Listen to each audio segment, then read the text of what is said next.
Whew! That is 3 very good-looking people.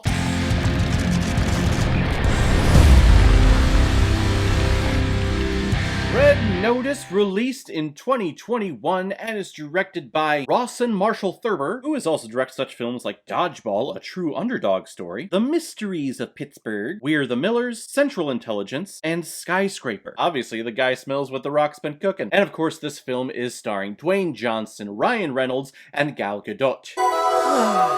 Who, let's not kid ourselves, is the most beautiful person on this planet. Dwayne Johnson plays John Hurtley, who is a profiler in the FBI, searching for one of the greatest thieves in the world, Nolan Booth, played by Ryan Reynolds. Yeah, basically, if you've ever seen the TV show Criminal Minds, Dwayne Johnson is one of those guys where they do the cheesy, hey, I'm looking at evidence, and all of a sudden something pops in my brain, and I go, I need to deliver the profile. Wada! And Nolan Booth is after 3 ancient eggs, once owned by Cleopatra, so that he can find them and sell them to an Egyptian lord guy and get a handsy reward because of it. However, his plans are thwarted by the bishop, played by Gal Gadot, who is also a master thief and seems to be always one step ahead of Booth. And the film becomes a fun treasure adventure with people getting caught or almost caught, ending up in prison, or ending in a mine shaft in the middle of South America. Yeah, I had no idea what this movie was about. All that I knew was that it starred Ryan Reynolds, Gal Gadot, and Dwayne Johnson, and that was the promotion for me. I didn't bother to look up clips, trailers, anything.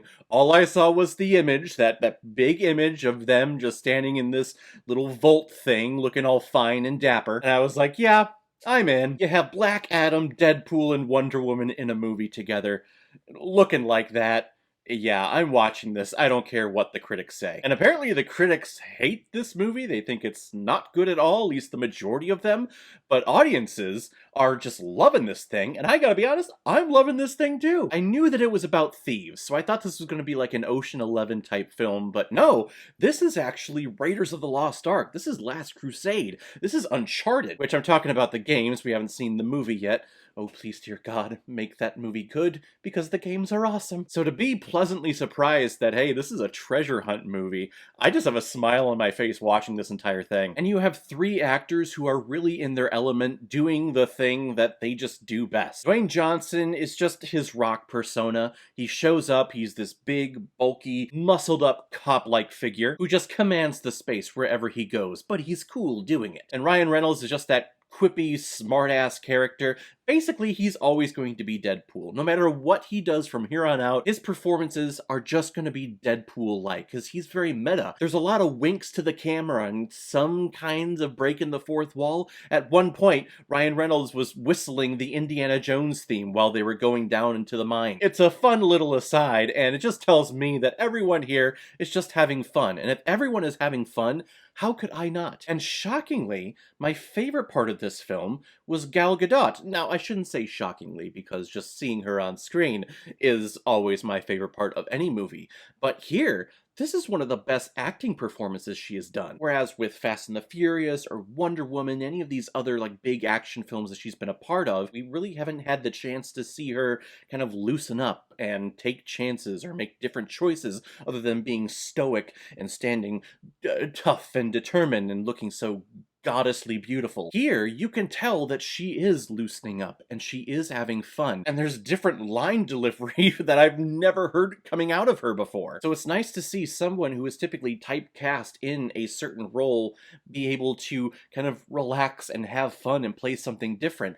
It's a joy to watch. And for this being a Netflix film, the majority of this film felt pretty high budget to me. In my experience with Netflix films, they have a lot of big promotion and they have maybe like 1 or 2 scenes that are pretty big and bombastic, but then everything else is like in a room, and then a couple characters have a conversation, and there's nothing else into it. So it's like, hey, we spend all of our money on these 2 scenes, but then all these other ones, it's like, nah, you get the shoestring budget. Here, this whole thing felt elaborate. The camera work, the visual effects, the stunt work, the set dressing, everything seemed to look pretty pristine and pretty high class. That being said, though, there were a couple of CGI background shots that you look at and you go, yeah, no, that's a green screen. But again, overall, this film is just a lot of fun and it's a great time. The only thing I guess that really bothered me was that there really was no climax. It all built up to getting these 3 eggs and then selling it off to this dealer, and I thought we were going to have like a big shootout, or there's going to be like one big final climactic battle with everyone.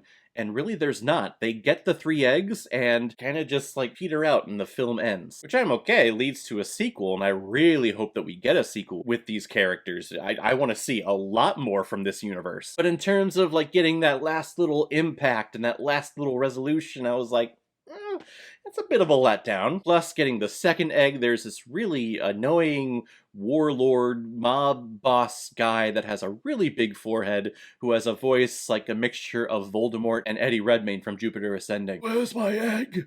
Where's the 3rd egg? Tell me, Deadpool! Those few things aside, though, again, this is a lot of fun. I love seeing these big actors that are like big into the superhero world, into this whole other genre altogether. Seeing Gal Gadot on screen wearing just the most amazing dresses ever is absolutely fantastic. And Ryan Reynolds and Dwayne Johnson look pretty kick-ass too. I'm gonna give Red Notice 4 out of 5 Blu-rays.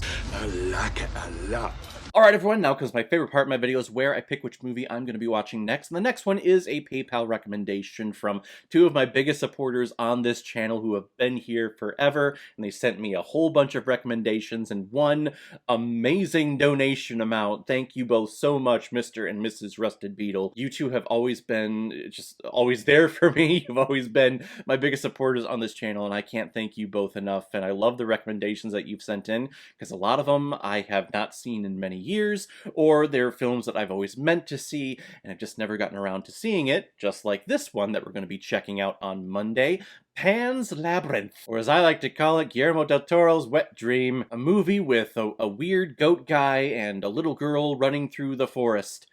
That's what I remember from the posters and the trailer. I've never seen this thing, and it's been so long since I've given it any thought, but I've always meant to see it eventually, and now we're finally getting the chance to do so. We'll check out Pan's Labyrinth next time. If any of you have recommendations of films that you want me to review on here, you can make a PayPal donation on the main page of my YouTube channel. Any size donation will do. Just attach your movie recommendation with your donation, and if I have access to it, I will watch it, review it, give you a shout out on the channel, and get my review of it published as quickly as I possibly can. So guys, if you've seen Red Notice, what did you think about it? Or if you've never seen it before and you stumbled across it because of this video, then comment below, let me know what you thought about it. And as always, if you like what you see here, if you like my take on movies, then hit the subscribe button and make sure you hit that bell. See you the next time I release my next movie review. So guys, I will see you next time with my review of Pan's Labyrinth. So in the meantime, be well, be good to each other, and go watch a movie.